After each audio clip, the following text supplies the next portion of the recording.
بسم اللہ الرحمن الرحیم۔ ناظرین، اس ویڈیو میں آپ کو نبی پاک صلی اللہ علیہ وسلم اور ان کی پیاری بیٹی حضرت فاطمہ کی ایک افطاری جسے سن کر آپ اپنے آنسو روک نہیں پائیں گے۔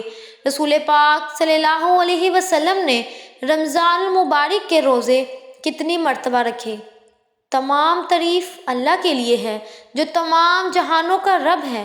میں گواہی دیتا ہوں کہ اللہ کے سوا کوئی عبادت کے لائق نہیں اور محمد صلی اللہ علیہ وسلم اس کے بندے اور رسول ہیں۔ ماہ رمضان کے روز ہجری کے بعد دوسرے سال شعبان میں فرض کیے گئے۔ رسول پاک صلی اللہ علیہ وسلم کی وفات ہجری کے بعد 11ویں سال، اور اس کا مطلب یہ ہے کہ رسول پاک صلی اللہ علیہ وسلم نے رمضان کے 9 سال کے روزے رکھے۔ اللہ ہی بہتر جانتا ہے ان دنوں کے علاوہ جن میں روزہ رکھنا منع ہے۔ عید کے 2 دن، اشتراک کے 3 دن، 11، 12 اور 13 ذی الحج رسول پاک صلی اللہ علیہ وسلم نے وقفے سے روزے رکھے تھے۔ رمضان اسلام کے روزے کا مقدس مہینہ ہے۔ دنیا بھر کے مسلمانوں نے 14 صدیوں سے زیادہ عرصے سے دیکھا اور منایا ہے۔ 7ویں صدی میں نبی پاک صلی اللہ علیہ وسلم نے فرمایا کہ اسلام کی بنیاد 5 ستونوں پر ہے اور رمضان کا روزہ ان میں سے ایک ہے۔ آج دنیا کی تقریباً 1/4 آبادی دن کی روشنی کی اوقات میں روزے کی نشاندہی کرتی ہے یا روزہ رکھتی ہے۔ اس اسلامی مہینے کا بہت احترام کرتی ہے جس میں اسلام کے مقدس کتاب قرآن مجید نبی پاک صلی اللہ علیہ وسلم پر نازل ہوا تھا۔ محمد کے پہلے دور جانشین ابو بکر اور عمر ان کی رضا کرانہ غربت کے لیے مشہور تھے۔ ابو بکر ایک امیر تاجر تھے لیکن محمد صلی اللہ علیہ وسلم کے ساتھی بننے کے بعد قبیلہ قریش کی مخالفت کی وجہ سے غریب ہو گئے۔ ابو ہریرہ رضی اللہ تعالیٰ عنہ سے روایت ہے کہ رسول پاک صلی اللہ علیہ وسلم نے فرمایا، جب رمضان کا مہینہ آتا ہے تو رحمت کے دروازے کھول دیے جاتے ہیں، جہنم کے دروازے بند کر دیے جاتے ہیں اور شیاطین کو زنجیروں میں جکڑ دیا جاتا ہے۔ روزہ 1 لاکھ کی بلندی کا ایک ادارہ ہے۔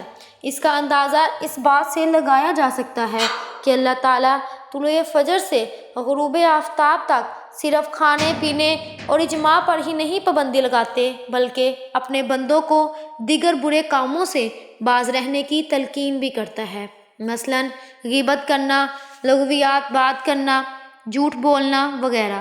حضرت ابو ہریرہ رضی اللہ تعالیٰ عنہ سے روایت ہے کہ رسول پاک صلی اللہ علیہ وسلم نے فرمایا، اگر کوئی جھوٹ اور اس جیسے دوسرے کاموں کو نہ چھوڑے تو اس کو اللہ تعالیٰ کی کوئی ضرورت نہیں دیتا کہ وہ کھانا پینا چھوڑ دے۔ صحیح بخاری۔ ناظرین، ہم آپ کو بتاتے ہیں کہ نبی پاک صلی اللہ علیہ وسلم اور ان کی پیاری بیٹی فاطمہ الزہرا کی ایک افطاری جسے سن کر آپ اپنے آنسو روک نہیں پائیں گے۔ حضرت محمد صلی اللہ علیہ وسلم کی پیاری لختی جگر سیدہ کائنات حضرت فاطمہ کے گھر عصر کی نماز پڑھی جا چکی تھی۔ حضرت فاطمہ کے گھر میں سب نے روزہ رکھا۔ حضرت فاطمہ کے 2 چھوٹے بچوں، انہوں نے بھی روزہ رکھا۔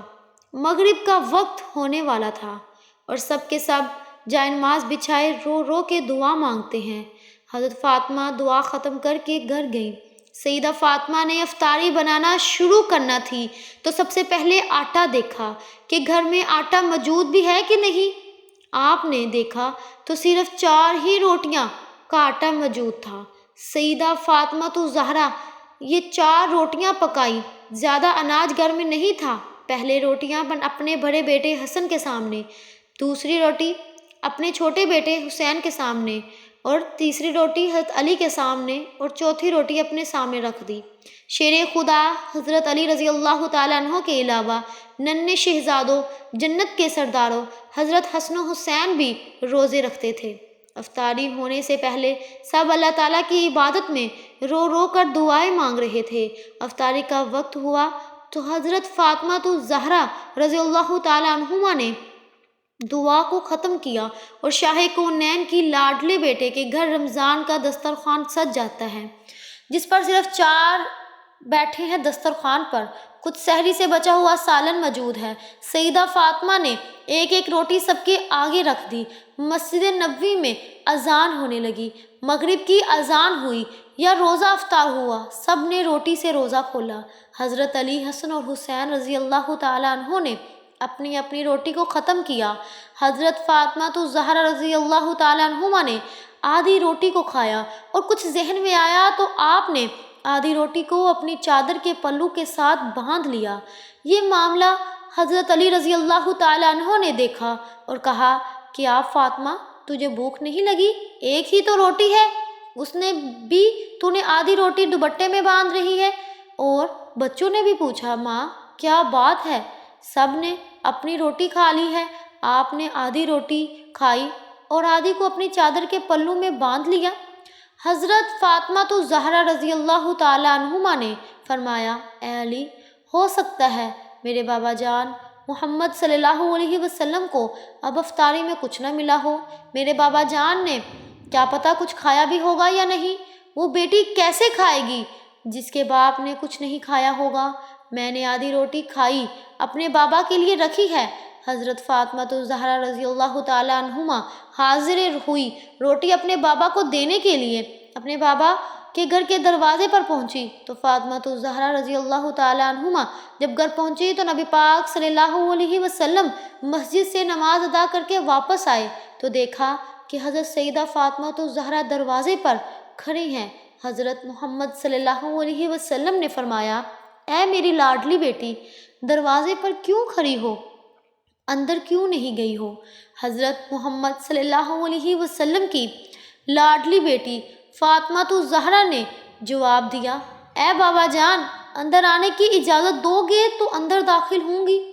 حضرت محمد صلی اللہ علیہ وسلم نے اندر آنے کو کہا تو حضرت فاطمہ الزہرا نے اپنی چادر کی پلو سے روٹی کو کھولا، روتے ہوئے کہنے لگی، ابا جان، میں افطاری کر رہی تھی کہ اپنے بابا جان کی یاد آ گئی تو میں آدھی روٹی کھا لی اور آدھی روٹی لے کر آپ کی خدمت میں حاضر ہو گئی۔ سبحان اللہ! ان کے اس بیان پر حضرت محمد صلی اللہ علیہ وسلم کی آنکھوں میں آنسو آ گئے اور محمد صلی اللہ علیہ وسلم نے فاطمہ الزہرا کو فرمایا، اے میری لاڈلی بیٹی، اے میری لاڈلی بیٹی، ہم نے بہت ہی اچھا کیا تو نے جو روٹی لے آئی، ورنہ میرا چوتھا دن بھی بغیر کھائے پیے گزر جانا تھا۔ حضرت محمد صلی اللہ علیہ وسلم نے فاطمہ الزہرا سے روٹی لے لی تو حضرت فاطمہ الزہرا کہنے لگی، اے اللہ کے نبی صلی اللہ علیہ وسلم، آج میں آپ صلی اللہ علیہ وسلم کو اپنے ہاتھوں سے روٹی کھلاؤں گی۔ وہ کیا منظر ہوگا جب حضرت فاطمہ الزہرا اپنے ہاتھوں سے نوالے توڑ توڑ کر اپنے بابا جان کے منہ میں ڈال رہی ہوں گی۔ جب روٹی ختم ہو گئی تو حضرت فاطمہ الزہرا کی آنکھوں میں آنسو آ گئے۔ محمد مصطفیٰ صلی اللہ علیہ وسلم فرمانے لگے، اے میری جان، اے میری لاڈلی بیٹی، اب کیوں رو رہی ہو؟ تو فاطمہ الزہرا بتانے لگی، سسکیاں لے کر کہنے لگی، اے میرے ابا جان، کل کیا ہوگا؟ کیا میرے گھر میں کھانے پینے کے لیے کچھ ہوگا؟ آپ صلی اللہ علیہ وسلم کے گھر میں کچھ کھانے پینے کے لیے ہوگا؟ حضرت محمد صلی اللہ علیہ وسلم نے یہ بات سن کر بی بی فاطمہ الزہرا کے سر مبارک پر ہاتھ رکھ کر فرمایا، بیٹی پریشان کیوں ہوتی ہو؟ صبر سے کام لینا، میں بھی صبر کر لوں گا۔ اس کے بدلے میں اللہ تعالیٰ ہماری امت کے گناہوں کو بخش دے گا۔ یہ ہوتی ہے محبت جو نبی کو ہم سے تھی، امت سے تھی۔ یہ گناہگار امت ہم ہی ہیں جن کے لیے نبی بھوکے رہے، نبی کی بیٹی بھوکی رہی۔ اے مسلمانوں، غور کرو، حضرت محمد صلی اللہ علیہ وسلم اور اس کی بیٹی فاطمہ الزہرا مسلمانوں کے لیے بھوکے رہے۔ آج کل کی عورتوں کیا کرتی ہیں؟ حضرت فاطمہ کا دوپٹہ یاد نہیں ہے؟ وہ کھلے عام اپنے سروں کو بغیر دوپٹے گلیوں، بازاروں، محلوں میں عام گھومتی ہوئی نظر آتی ہیں۔ مسلمانوں، بے شک ہماری بخشش اسی میں ہے کہ ہم اپنی زندگی اہل بیت کے بتائے ہوئے طریقوں پر گزار دیں۔ اللہ تعالیٰ اور نبی پاک صلی اللہ علیہ وسلم اور ان کی پیاری آل سے سچا عشق عطا فرمائے۔ آمین ثم آمین۔ جزاک اللہ۔